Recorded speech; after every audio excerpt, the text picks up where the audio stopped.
on towards this bottom lane beyond the Varus. The Varus has kind of been that top tier of thing that people have been taking away. The Yanara does sometimes get taken out too, although you're a little bit less worried about that being first picked. It needs a slightly more specific composition put around it. Now, the final ban coming out of JDG will be that Orianna. Okay, so with the Nico taken away as well, what do we look at as a really prime pick? I mean, there's only one jungler banned away, so I would think if you are JunJia, would you like, you know, maybe... Oh, yeah. Yeah. Holy moly, good call, Yeah. Bloxxer. I forgot Jace got through. We're letting Jace through now in the new patch. Okay, Yes. I have yet to cast a Jace game. That's how perma-banned he's been all season long for me. Yeah, it has been...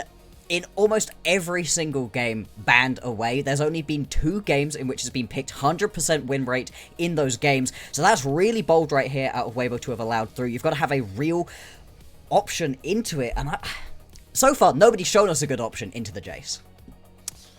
Yeah, we'll have to see. I mean, I got to think that Weibo are thinking... I mean, they have that final ban, right? Like, Nico is not super high priority ban we've seen recently, so they have to have a plan to think JunJia would pick this Jace up. I do think grabbing the Jarvan is a pretty good option because now Jace is technically pretty immobile. So if you can get a Cataclysm, you can bring a powerful mid laner next to it to try and trap this Jace. It can try and slow down the fact that this guy gets to 3 items at like 18 minutes if he's undisturbed. But yeah. I thought they may go with the Talia. It's going to be Azir for the birthday boy. It is indeed. With the Jarvan pick specifically, I don't know how much I love that into the Jace. It's less a situation of, yeah, you can lock him down, and more, you've now locked yourself into a cage with a Jace that can just one-tap you, so not super sure about that one. The Sion going to be locked in alongside it. With the Jace, you do just need some strong front line. You'd expect another control mage coming in for the mid lane right here for HongQ. With the Orianna taken away, that kind of takes the top level of that off. Looking towards the Ziggs potentially. Interesting. Okay, so maybe feel like this is a... Oh, wait, no, this is... I was going to say, is this going to be... Gala can't play this Ziggs, but this was what we saw towards the end of last year that Knight kind of pioneered in the LPL. The Ziggs is a really big counter to Azir for a lot of people, so I believe HongQ will just be picking this straight up to match up mid lane v mid lane. And Zika might decide to go a bit carry-oriented. I don't hate putting Ambessa next to Jarvan. It's a decent way to set up a clear public execution if you have a target without flash. Absolutely, it does make that a little bit easier to land, and Weibo very much are indicating that they want to go for a straight-up teamfight composition. At the same time, though, both Jarvan and Ambessa are not the tankiest of champions, right? If you fall behind the curve a little bit in terms of gold, you can get shredded, and if it is going to be this Ziggs into the mid lane as we're expecting, with a Jace, and then whatever Gala is playing, you're going to have a lot of damage available to potentially just shred straight through that front line. Not a problem that JDG are going to have with the Sion. And you also, if you're top A, have the flexibility that you know Gala can play the Ziggs. I do think HongQ is going to go with it, but hey, if you see, you know, the fact that you're going to see, you know, maybe like a support pick you feel like Ziggs can play well into, or maybe an aggressive AD carry coming out of Elk, and you want to kind of shut down the lane, you could pretty well swing the Ziggs over into that bot side. So always like to have that extra flexibility coming from who I would say in my mind is the greatest coach that we have in the LPL right now in Tabe. Got to remember that a lot of the success that JDG have found, especially against BLG and in those big time matchups, some credit needs to be given to Tabe after what he was able to do with AL in 2025. Absolutely, and it really is going to be interesting going into the second set of picks, what we're actually looking for towards the ADCs, because alongside this Weibo composition that is looking to go fling itself into the backline quite a lot, you need an ADC that can keep up with that also has a decent level of mobility to not just get one-tapped by a Jace, that can actually space out and give you that little bit of cushion ahead of what's going on. I do wonder if you could look towards something a little bit squishy and a little bit less mobile like the Sivir. If you do that, it does mean you have to slow the pace of the game down a little bit. You can't go flinging yourself in quite as fast. There's a lot of kind of slow pace played this game already. A Ziggs, and a Azir, and a Bessa. It's really only like Sion too, right? So the Jace is really the one spot here for JDG where they can find a lot of early power in mid-game skirmishes. How do Weibo look to try and answer that? There's a lot of options up here for Elk. Misfortune with the Jarvan's always a nice combo. So yeah, why not? So now we've got bullet time and the Ambessa ult that can be set up by this Cataclysm. A lot on Jiejie's plate, but the veteran wants to be that focal point for Weibo, and I think he has been in a lot of their success as of late. Absolutely, he does. At the same time, right, that's very, very squishy, very, very mobile, that you're giving yourself quite a lot to do here as Elk. If you don't hit that big ulti, how much are you really going to be able to give to your team in this situation? The response out of JDG is going to be this Corki. Still need to grab themselves some sort of engage. You've got yourself the Scion, but it needs something else paired up alongside it. It will be this Nautilus. I think this is a pretty great game for the Nautilus. If you can land that depth charge onto either Elk or Xiaohu, that's completely disrupts what they're looking to do. I am a huge fan of JDG's draft here. I think they have done not only a good job of putting together a succinct style, but countering what Weibo wants to do in this game. And I don't really know if Erha's going to find a good answer for it on his own. Like the pick should be Leona or Rel, which does again play well into Weibo's comp, but Bloxxer, I'm looking at the range that a Ziggs and Jace can provide for setup, and the fact that you've got Satchel Charge and Valkyrie alongside flashes for HongQ and Gala for this Cataclysm. It's going to be pretty hard. It's going to take some really good, succinct play from Weibo to get these carries into the Cataclysm, into that bullet time that they've drafted for. They've given themselves a very telegraphed composition right here as Weibo. You know what they're looking to do. It's the beginning of a wombo combo. You need to land all of your pieces in order to make the most use out of this composition. And I agree, JDG, they've got themselves a little bit more flexibility on where they can be looking to, a lot more damage sources that can really be relied upon. They also do just have that little bit of extra tankiness coming through from the Scion that's going to be pretty difficult to deal with. The only thing is, for Weibo, can you deal with the side laning too? You've got a lot of side laning potential, and obviously anytime you've got a Ziggs, towers basically don't exist. Yep, towers won't exist with a J6 combo for sure. Push out so much damage. JunJia, one of our new junglers, returning junglers, obviously the LPL, but new face in 2026, now gets to play a coveted Jace game. You heard Bloxxer say it. It is undefeated in the small sample size it's gotten, but that sample size has been small because it has rarely ever been let onto the Rift in Season 16. Let's see if JunJia and behind that Jace and this really good JDG draft can do the one thing they seemingly haven't been able to do all year, and that's take a game off of Weibo. If they can do it in this situation, it will set them up for great success. You've just beaten BLG. If you can beat Weibo, that is exercising all your demons.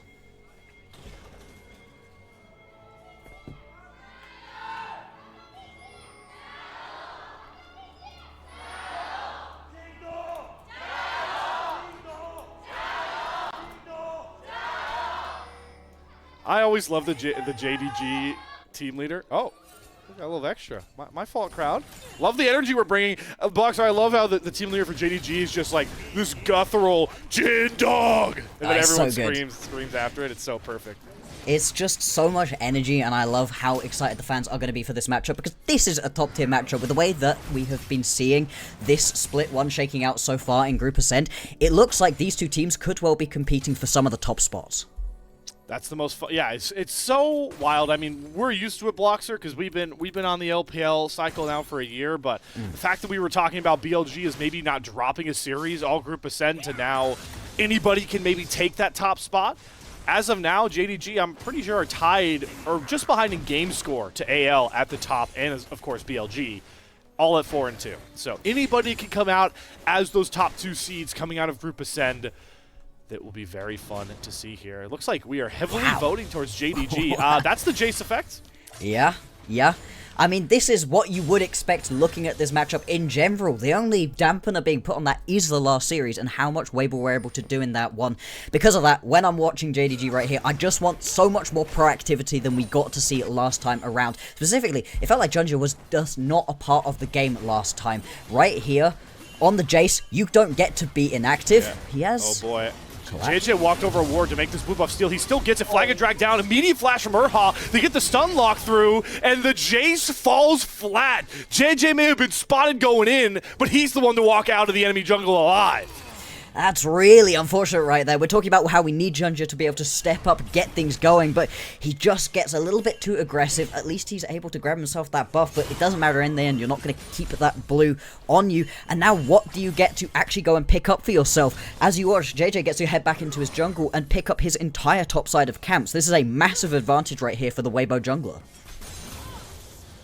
And as OP as Jace is, The reason why it has been so permaban is because of how easy he can clear, how unaffected he can get towards those super cheap items to pump out so much damage. So I love that from Jiejie, one of our veteran mainstay junglers, knowing, all right, well, the best way to counter that, slow down his clear, take away his resources.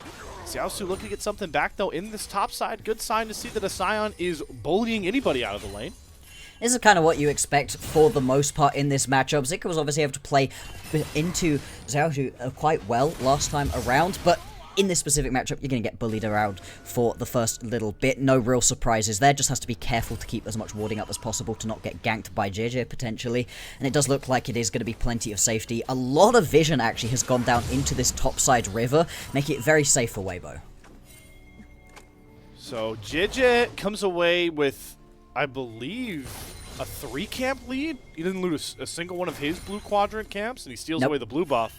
Yep. So Jiejie in prime position to come out with a lot of early damage. Yeah, it comes off the back with a tunneler. So again, it seems like a small lead, but I really want to emphasize that into this Jace jungle, being ahead in items is unheard of right now. And this should have wide-ranging impacts upon the rest of the game. We were talking during the draft about how you don't really have that truest of front lines. You've got a lot of kind of tanky members available to Weibo, but you don't have that one true tank like JDG do with that Sion. But being ahead in terms of gold, getting ahead of the curve, is a way to make it so you can survive in the face of what will be a lot of damage from a Corki, a Ziggs, and a Jace. That's definitely the one thing that screams through in this whole game, Bloxxer, is there is damage everywhere on this map. And it's going to be the Jarvan with the biggest lead, not the one you may have expected here, as we do get to see the power of that misfortune in lane, the reason why she is back so prevalent in the meta. So easy to just constantly shove these waves under. Do want to give credit to Gala. He's kept nearly even in CS, but it has given a lot more tempo to Elk to look for resets constantly, as we might have Jiejie looking for a gank here onto HongQ. JunJia in the area as well, as he's surely looking to get back for that first blood. Xiaohu dashes forward into the accelerated shock blast. You know what? We're giving him one. It's his birthday. Okay, yeah, that's the freebie. That's the freebie. Little bit of a surprise right there. I was pretty sure that JJ had seen JunJia, and so you knew that the Jace was in the area. I was just about to praise how Xiaohu has been able to play out the early stages of this matchup. The Ziggs has picked into it because it makes it quite difficult to play early on. Elk should be fine here. Don't expect this to be too bad. Zika played re-engage from Erha. They do get a decent trade, but yeah, that's a little bit of a warning sign. Never want to eat a Dredge Line as the AD carry. JunJia smells blood in the water. He's looking for a gank wrap around, another Dredge Line onto Erha. He doesn't have flash up here, so this should just be a free kill. If they can pick it up with one auto, it's a Valkyrie forward for Gala to get it. Nice little response here from JDG, picking up 2 quick kills to reinstate themselves as the gold leaders. And that's what we needed out of JunJia. You lose that early little bit of fighting down in your bottom side jungle, but he's able to recover that quite well, gets kills into his mid laner and his bot laner, exactly where you want some of that gold to be going. Be nice to see him grab one of these kills as well, as we keep talking about. You need to get ahead with this Jace. That's the power of this pick. Otherwise, the Jarvan will give you more in terms of team fights with all of the CC and lockdown that it can provide, especially in the sort of composition that Weibo have, where it is this wombo combo. Right now, we're going to see Jiejie as well go and start up this dragon. He's got himself pretty good control around the bot side as the resets come through from Gala and Vampire. You know, the play of Jiejie has been, you know, up and down as of late, but I still hold true. This guy understands timing like the best of them in the world. He sees that gank, right? He's like, okay, if JunJia looks for that bot play, that likely means he's cleared out his bot side. Yep. Off the kill, he has to be resetting top camp clear. It's just understanding that that's the easiest window to pick up that dragon. And we'll see if dragon sacking can come through right here for Weibo. That was another big part of their previous victory versus JDG. They were just able to squeeze out all of these neutral objectives. Right now we see JDG as well pushing forwards into their opposition jungles, trying to steal a little bit away, get back some of that deficit that had sprung up, and this will be a pretty easy chickens steal. You do still have plenty of camps down on the bottom side as well for JunJia, so he's in a good spot. He has fully recovered from what happened earlier. Yep, only a couple hundred gold shillings separating the junglers now by this point, and it's HongQ continuing to really round into form. Again, outside the last time they played Weibo, right? But outside that little pocket, HongQ has really found his edge like we were hoping for him with JDG Gaming, and into Xiaohu is probably one of the easiest laning opponents we've got in Group Ascent. He's, well, messing with his back timers, getting a serious CS lead, and already took one of those mid lane plates. And like you pointed out, Bloxxer, only a couple more until that satchel charge becomes even juicier. Yep. Oh yeah, this is a really good side laning composition right here out of JDG. It's going to get to the point where Xiaohu really cannot be dealt with over on in the side lanes. Anytime you've got a Scion, that's obviously going to be annoying. And then you've got this Ziggs just to melt through these towers. It really makes up for the fact that the Corki can struggle a little bit.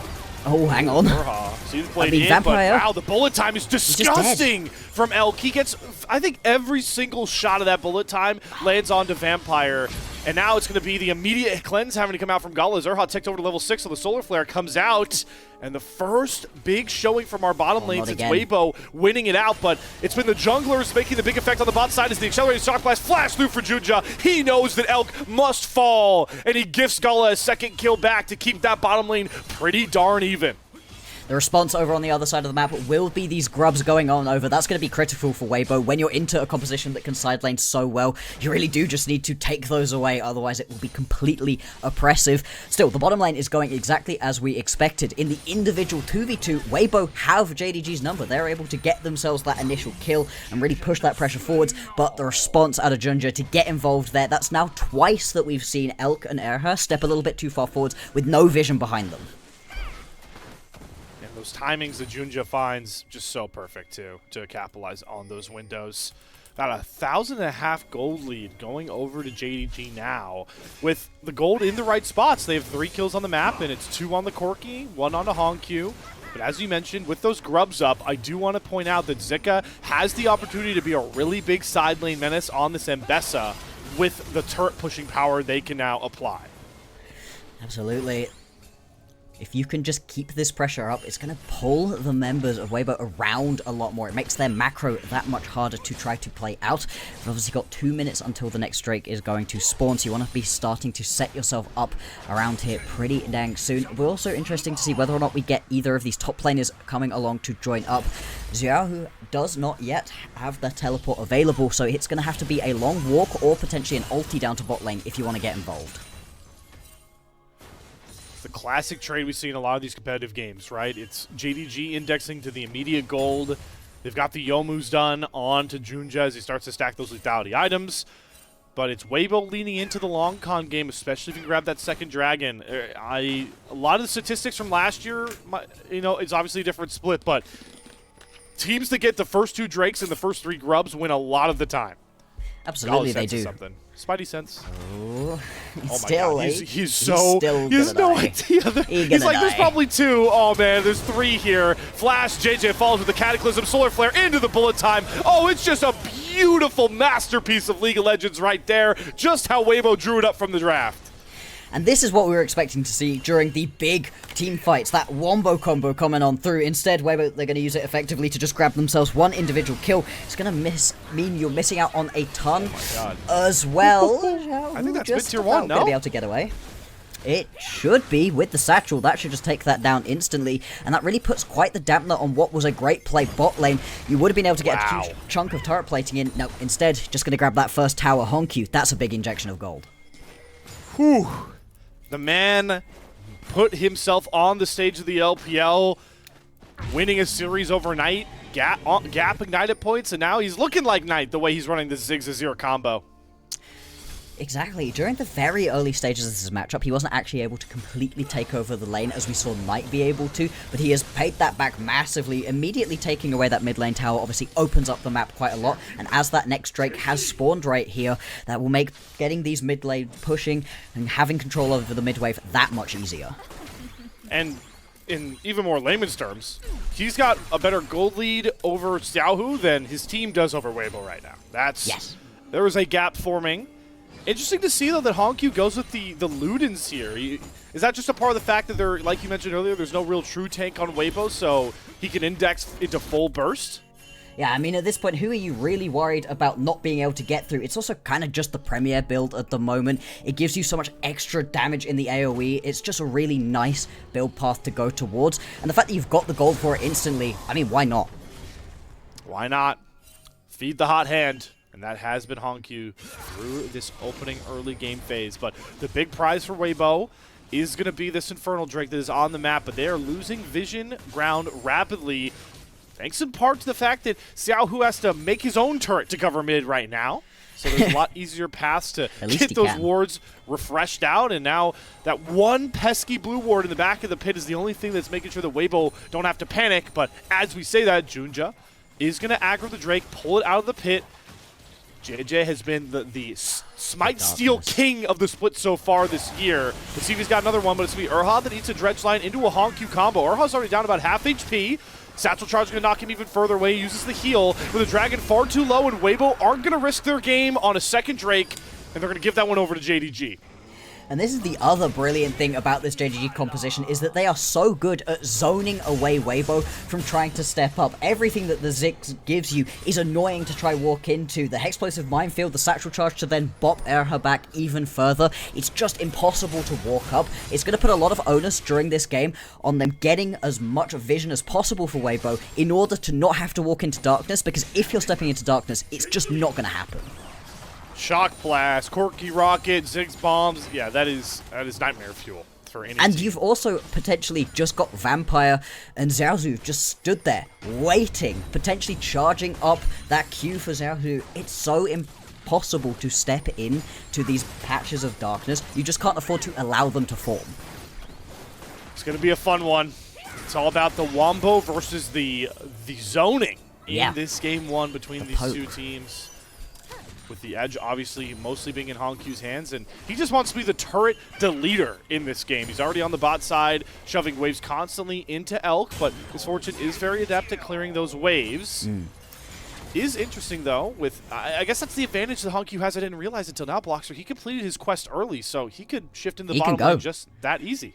Yeah, it doesn't matter where he's at this point in the game. And also, you're now a Ziggs playing in a turret plate-filled world. The amount of extra gold that you can grab constantly is disgusting. We'll see how far he's able to get himself ahead as we get later on into this game. 1.5k, already that sizable gap. It really is only the bot lane right now for Weibo that have the advantage. We talked about how important it was for them to have that advantage, but it's now about what you can actually do with it. The team fights are going to be critical here. Zika going to split the uprights, but we don't like field goals in the LPL.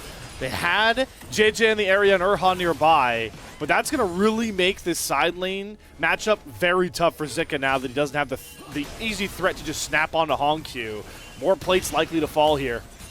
HongQ now just doesn't have to care the second that he's in a 1v1 matchup. Obviously, at the moment, when there's a couple of other people in the lane, does have to play respectfully, and looks like he will head back to base. Might be a little bit of a swap coming on through. Xiaohu also heading back. If you do just want to send the Ziggs top lane now and just constantly be pulling the members of Weibo around, trying to force yourself into a matchup alongside the Azir, where the push comes almost for free.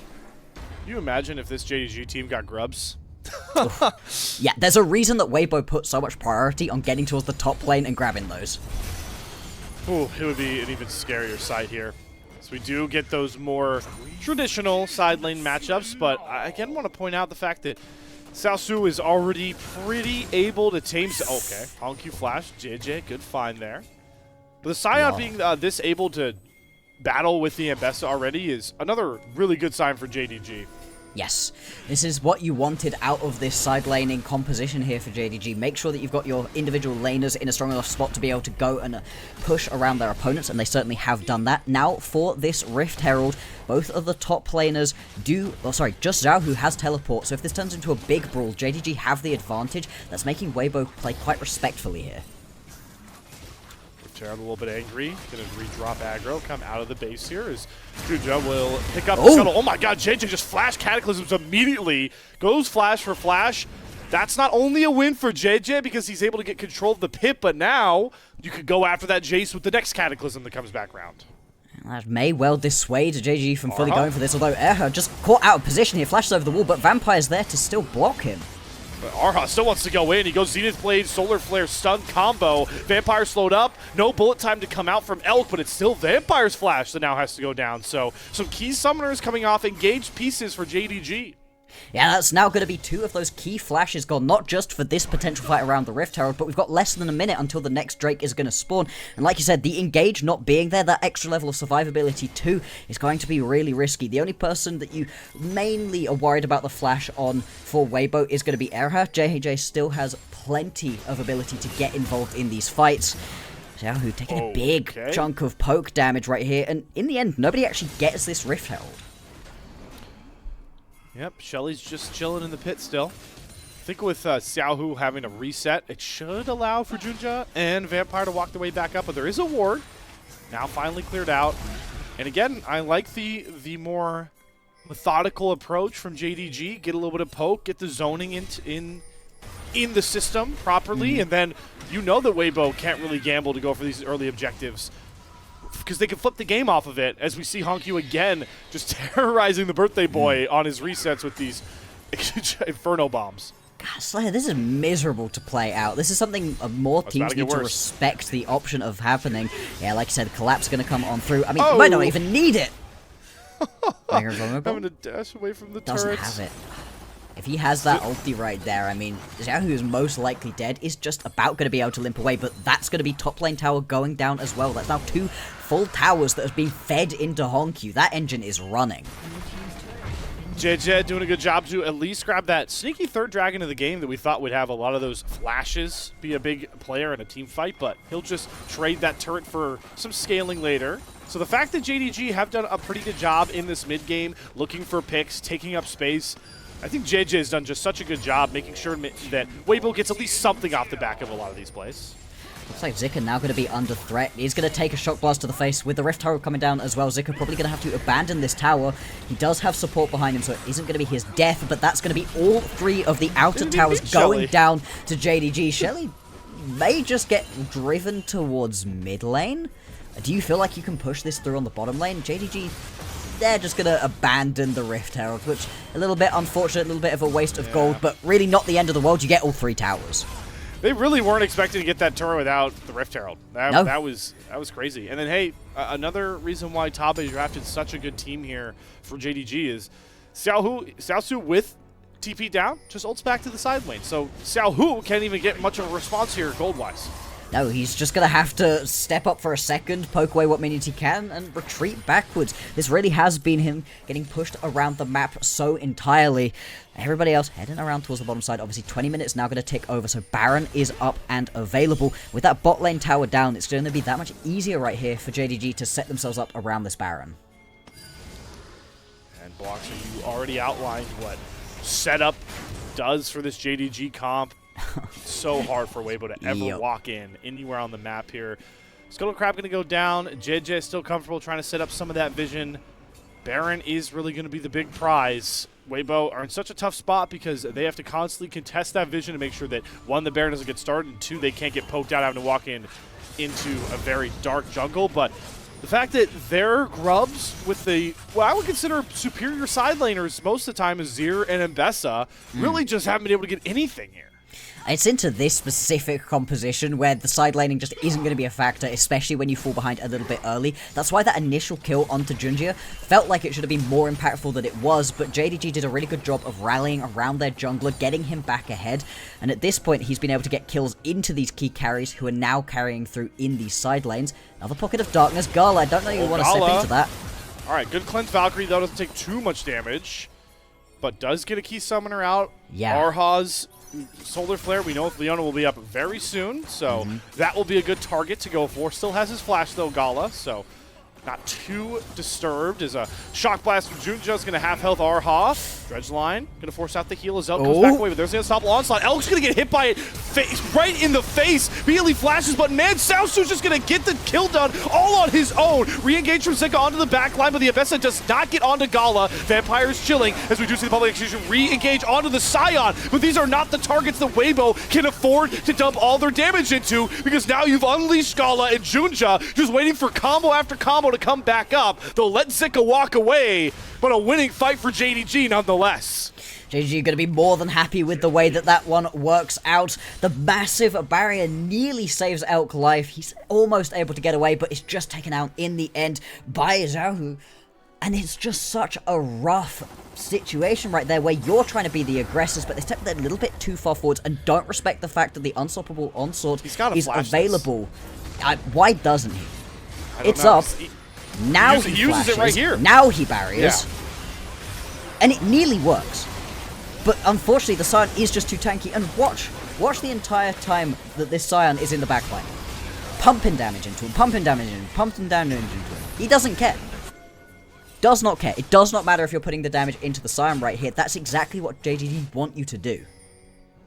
And looking at the rest of the Weibo comp right now, it's 2 items here, not really fully scaled up yet. Zika still needs a bit more damage for this Ambessa to be a real backline threat. The fact that Elk's the one that gets caught, I mean, he's pure damage. Collector, Bloodthirster, 2 components of an IE. You need him for this team fight style for Weibo to work out.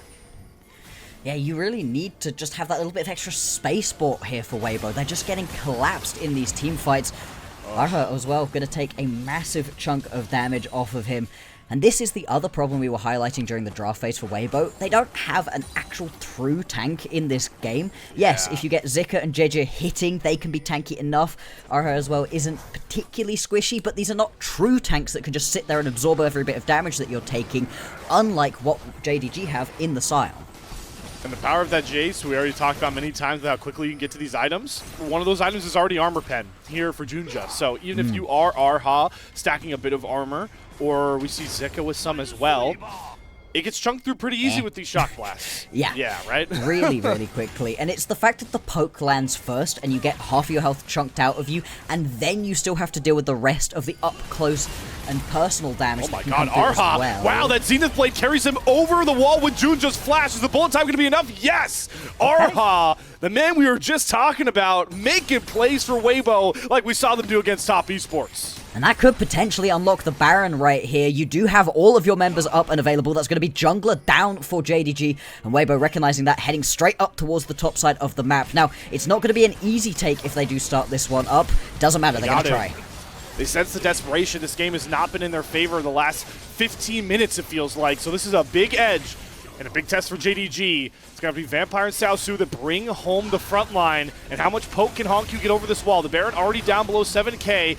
Weibo really need to either finish it or turn. They can't really make their minds up. Zika on the back flank is trying to look for Gala, but Vampire's already marked him. He goes after Gala. The Baron is down to about 2.4k as Zika engages onto Vampire. JJ does end up getting the Baron, but is it going to cost Weibo? Xiaoxu's going to re-engage with the unstoppable onslaught, but Erha does a really good job blocking it. It's Zika. He may end up falling here, but he's pulled so much of JDG Gaming's attention that the rest of Weibo can walk out with Baron 3 strong.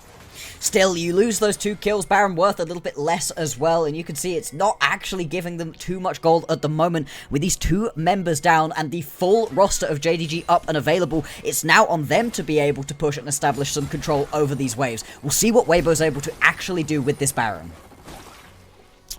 Because they still haven't knocked down a turret. We are 26 minutes into the game, and they have not taken a single turret. So, hey, that hoping means that those 3... Oh, all right! There we go. Xiaohu finds Vampire way out of position. Is that the first big shuffle that we've actually seen landed right here 100%. by Xiaohu?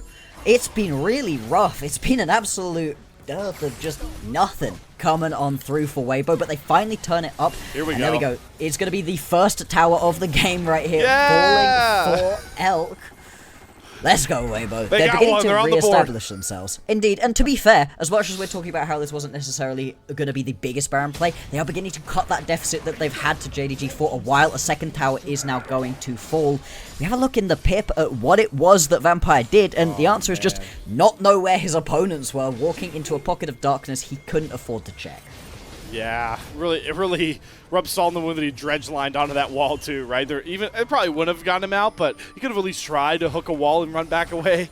Nope, not when you've already used that dredge line nonetheless. JDG looking to try and break up this 4-1. They're going to go after Xiaohu, but he does a really nice little shuffle. Drifting. Xiaoxu is going to chase him down, force the flash with that decimating smash, but all this attention bot side means that Weibo's Baron power play is taking out every single tier 1 turret standing. And this is really scary for JDG. They had a composition that needed to get ahead early, and they did a good job of that, but beginning to fall behind right here at the point at which Weibo's composition is truly coming online is going to be very scary. You're very close to having that 3rd item completed for Xiaohu. That's where his champion's really going to be strong. Elk has now completed those 3 items, well on the way to the 4th with that injection of gold that the bot laners get. Oh, hold on. Oh my god, that Inferno Bomb nearly one-shots Elk.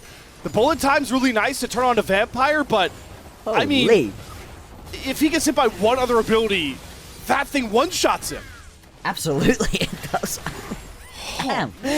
That was terrifying right there. So close to going down. The question really for me is, does HongQ feel empowered enough to just go for a death cap right now? In which case, he pretty much does just one-tap Elk. If not, if you feel like you need that extra level of survivability from the Zhonya's, it gives you a little bit of respite right here for Weibo. It means that you don't have to be quite so terrified of that Mega Inferno Bomb. Still, pretty scared of it.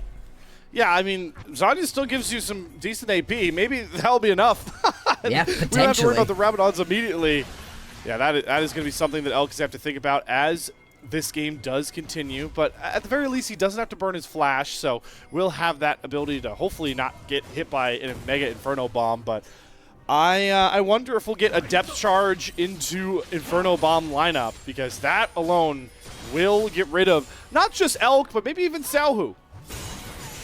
Yeah, I mean, at this point, it's getting really scary for the majority of the Weibo members. We'll keep going back to it. The lack of tanks, in the face of the amount of damage that JDG have to land, is really scary. The counter to that, and we've seen it multiple times now, is if Elk's able to sit far enough back that he can just open up with that bullet time, it stops JDG from being able to fully go in. They need that bit of backline access to get on top of Elk. The best team fights they've had are with flanks. All right, and now we have the 5th dragon of the game spawning onto the Rift. JDG have TP'd in all their members. Weibo take a reset, their solos come back and TP. We have Xiaoxu with that big shield trying to hold the front line as Jiejie is burning down onto the dragon now. JDG, they're going to have to go in to see if they go for a smite fight. Does JunJia have it in him? He's not even really going to be able to look for it. The Sand Soldier over the wall from Xiaohu is just going to secure the dragon. Zika's looking for a flank off to the side. Holding on to that public execution. JDG are going to walk out of the choke on their own. Again, really patient, and I like that, knowing that that dragon wasn't the game-ending soul just yet. No, it was fair enough to just sit back right there, don't need to throw the whole game away, but that really does show what we were talking about earlier with the setup around these objectives. When JDG are able to get to objectives first, Xiaohu, he should be fine, just hopping over the wall. Fire. Yeah, I mean, that's a pretty big ulti right here out of Xiaoxu to now not have for a potential Baron play coming up. It should be just about back online, not too long of a cooldown. But no, JDG, they need to get to these objectives first to set themselves up, have all of that zoning control that you have with this composition. When they're getting towards these objectives either second or just at the same time as Weibo, that's where Weibo are actually able to stand up, get themselves that space that they need to threaten Elk's ulti, threaten the Xiaohu ulti as well, and make it so JDG think twice about engaging. Good to see Zika on that side lane, starting to get some plates, but more importantly, starting to get some pressure, as you talked about. Setup will win this game. So if he can keep harassing Xiaoxu on the side lane, constantly be threatening that tier 2 turret, what is it doing for Weibo on the flip side? Look how blue the top river near Baron is turning with those wars. It's a huge amount of vision right here for Weibo, and they need that to be able to play into this JDG composition. We need to see JDG step themselves up a little bit, find a pick potentially. That's something this composition is going to be really good at. Like to see the patience we got out of Zika there. You saw a lot of pings coming down. JDG were looking, trying to push him on the side lane with no TP. He backs up perfectly, gets another wave shoved up, and now will take his recall. Likely not venturing back down there. I expect him to walk right towards that Baron, hopefully with maybe a big item purchase. He's going to get a Hex Drinker. He is 3 items, though, with that Death's Dance. So this Ambessa's ready to fight. Really, everybody on this map is ready to brawl item-wise. And JJ is looking. RL's going to flash on a Vampire for the stun, but Elk is just going to get hit by a depth charge. Gala is going forward with Xiaoxu. The public execution with the Zenith Blade comes through, but Gala flashes right on top of Elk and one-shots him. He's kiting back. He will end up falling, but they've gotten rid of Elk. How much more can JDG get here as the range is starting to come through? But they've already lost Vampire. Xiaoxu is very, very tanky, but his limits are certainly being tested here as he has to rely on his 2 range carries to allow him out, but the chase is on. The Rallies from Xiaohu getting so much value. Soul Furnace, Decimating Smash turn. Xiaoxu will finally fall, and Weibo have another opening for the second Baron of the game. And this is just a major misplay right here from JDG. You've got members going in at the same point at which people are heading back to base. You try play out a big fight without HongQ, without JunJia, and it just does not work out for them. You do still have the jungler available though. Flash up, smite up. Does JunJia want to go for the steal? Alright, he sees it's at about 10k before the vision gets flushed out. There's one Shock Blast going to throw A big pick ward in, 5K. Weibo, there's no reason to flip this. Instead, Xiaohu's gonna flash Emperor's Shove. HongQ right into all of Weibo. JunJia flashes into the pit, but Weibo did such a good job coming off the Baron, so there's no threat of a steal. It does end up resetting to about 11K, but with no HongQ, Weibo should finally be able to secure this. JunJia's coming over. Public execute from Zika over the wall as the Baron is secured. He's into a 1 versus 3, but it's going to work out because the rest of the Weibo comes right over the wall with the power of Elk, eviscerates 2 more JDG Gaming members.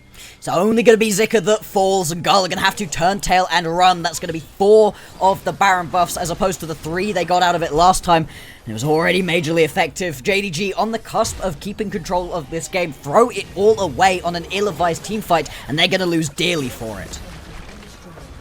There's 1 tier 2 turret down. But I think Weibo, they're not looking to push that big here because Bloxxer, what this Baron is really going to provide, we'll talk about in a second as you take us back through this fight. It's such odd timing right here. You see that the reset is coming through, which means that Weibo know, hey, we can go in. HongQ as well is zoned completely out of this fight by Jiejie. He has to jump back over a pit. You've not got the majority of your damage. I kind of get why Gala goes forwards in this situation. Yeah. You have to try for something, and you are a Corki in melee range. You will be dealing a lot of damage, but it just is not enough. Without JunJia, without HongQ able to play in this fight, there's no way to be able to do it, and they just go a little bit too far forwards. Basing on a ward is always devastating, but this one particularly hurt. And now with the Baron Weibo, I thought they'd have some better setup for this Soul Dragon, but JDG do a good job setting the waves to pretty neutral spots. So the Baron for now, not a big punishment. Oh, the Scrying Orb does spot Xiaoxu, goes after Elk, who's able to strike his way out. Bullet time turn is just going to hit onto Vampire, but it might just take him out into Will. And on top of that, you get the Solar Flare to land onto Xiaoxu. Execution grabs onto HongQ, but it was Xiaohu who threw him up into the air. What a play from the General as he goes into the stasis to finish off the fight in style. No dragon needed. Weibo still have JDG's number, and they're going to take a 1-0 series lead. A clean ace right here, Baron buff in hand. This game is done. And Weibo, why are they so good into JDG? Well, JJ has been playing out his mind, and Elk has been on point right here with the bullet times. Every time JDG want to go in, they just get cut down. And what did we talk about in the pre-show has really helped Weibo kick things up a gear? It's not Xiaohu having to play perfect, but when it comes to crunch time, he makes the game-winning plays. Weibo have themselves a series lead. Really nice combo right there between that shuffle and then the public execution coming on through, and it just destroys any hope of winning the game right there for JDG. And Slayer, we keep talking about this, but this is the opposite of what you actually expect coming on in. But at some point, we're going to have to actually start putting respect on Weibo's name. I'm loving it, right? I made a little TikTok talking about it, maybe one of the worst team fights I'd seen in Group Ascend. One of the worst team fights I'd seen in Group Ascend from them up against AL only 9 days ago. And now, they just played into a team that had them super outranged, made it really hard to play a dive comp. And also, I called JDG the best team fighting team in the LPL after what they had done to BLG, and Weibo just out-team fought them. Yeah. In this situation, though, it's very much you're trying to play a more side lane, early game focused composition where you're mauling through the towers, you're able to get a couple of picks, you use your good poke and your good zoning control to make it hard for the JDG members to step up into these team fights, and they kind of do it at the start of the game, and things begin to fall off towards the end. Really, really impressive game right here out of Weibo. I love the fact that they're able to just fully get things going as a group. It's very interesting, right? We talk when we come into new splits about what has changed, how many new players have you brought in, and the time that it might take to allow you to gel. Well, AL, EDG teams that changed very little are still not fully gelling right here, but it's fair enough for a team like Weibo, who changed almost everything, to have a little bit of growing pains, and it feels like at this point, into the second round robin, they are really clicking.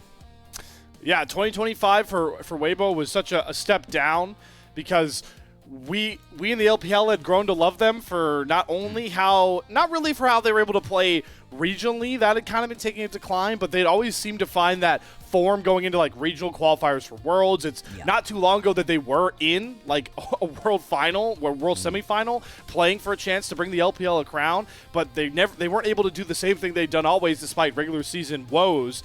and they bowed out of the regional qualifier last year. So you mentioned it, they make a ton of changes, and things are clicking well early here. There's still a lot of time before any of those big international conversations, but the fact is right now that Weibo are in position to do something that only one other team has done in Group Ascent so far in Split 1, and that's win 3 series in a row. They're 1 game away from doing it. Almost nobody's been able to actually string wins together across the entire league. When you're looking at teams who've actually been able to do it, it's kind of just LNG right now, down in the bottom of Group Nirvana, and looking at the competition they're playing against, looking at the caliber of players they have, there's a reason they're able to pick up this many wins. Not to take anything away from them, LNG are a very fun watch at the moment, which is great to see, but it's great to see some teams up in Group Ascent begin to string things together. And looking at this goal graph, you really do have control over this game during the peak of your power right here for JDG. But they never use it. They never do anything with it specifically. They don't get control over anything beyond those outer towers. They don't use it to fully get control over any of these objectives. And it allows Weibo to get to the point where their item breakpoints come through and they can just turn this game back around.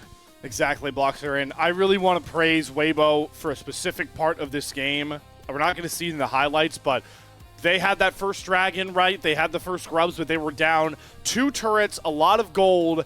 And we had that dragon dance, right? That third ocean drake where I know you and I were like, oh boy, this is the LPL. Like, we throw caution to the wind around big objectives and ruin games, but they stop. They recognize their comp is not powerful enough to even try this. I got to think if they go in for that dragon and lose hard, this is a whole different game. But that patience ends up paying off once we get to these Baron dances later in the winning team fights that the highlights will get into. And it's a couple of just little mistakes overall that felt like they really cost the momentum from JDG. You've got Vampire getting caught mid lane, and you're like, that has just snapped any of the momentum you're kind of trying to put together in half. You've got basing on a ward as well out of JunJia that just ruins this next set of fights. And there's no little that you can actually do at the point at which this happens. I mean, here, you kind of have to go in, as we were talking about for Gala, but you don't want to be in this situation in the first place. It feels like JDG struggle very hard to play into their win conditions, but that's not something we've been talking about for them overall versus a lot of other teams. They just beat BLG, for goodness sake. So what is it about Weibo that has them off kilter? They just beat BLG twice, executing their comp style perfectly and team fighting. This is going to be a fun little narrative to follow here if this series ends up in the way the momentum's carrying it with a Weibo win. Are we just going to have, I know like the circle of suck is one thing, but are we just going to have team like kryptonite teams? Like, oh, you know, JDG when they play BLG, they're that shiny green rock for the Superman that is Night Squad, but then their kryptonite, is it going to end up being Weibo? Like, it's going to be fun to see. It really is, and I mean, not to look too far forwards into the future, but the next game here for Weibo is BLG. If they're able to win that matchup for whatever reason, that's some real momentum coming through for Weibo, and that could put them straight to the top of conversations about best team in Group Ascent at the moment. Still, we are a little ways away from that. We've still got one more matchup at least between these two teams, and JDG back to the drawing board for them once again. Yeah, and they also ruined the Jace win rate, right? There it goes. They did. It's been permabanned so much, and JunJia has the only Jace loss in the LPL. All right, let's talk player of the game, because I think they're going to throw it out soon. Bloxxer, I'll just give you mine off the rip. I think it's going to be Jiejie. You think JJ? I think JJ played an incredibly impressive game. I would agree with you, to be honest. I think there's potentially an argument to be made for what it is that Elk is able to do with those bullet times. He snaps so many of the engages in half that you're trying to play through for JDG, but he's never able to do that unless JJ is buying the space, is able to just get things going early on. And I also like the way that JJ was able to find that early play in the enemy jungle. Things go a bit wrong, and he's able to pull it back. Yeah, indeed. There we go. Good start for us today, Bloxxer. We'll nail it. So Jiejie earns himself his 3rd MVP for Weibo. Very good to see. Awesome to see Jiejie back in the spotlight here after what was a very shaky 2025, if you remember. He ends up getting replaced in Split 3 on IG by Wei. What a bounce back it is for him on the new team. Congratulations there to Jiejie. But we have to set the stage here for Game 2. JD Gaming are yet to take a game off of Weibo. And, well, they've only got one more chance, and even then it would have to extend the series further. Let's figure out if JD Gaming can beat the kryptonite that seems to be Weibo, or if we've got ourselves another sweep on our hands to really shake up those group percent standings. We'll find all that out and more on the other side of this break.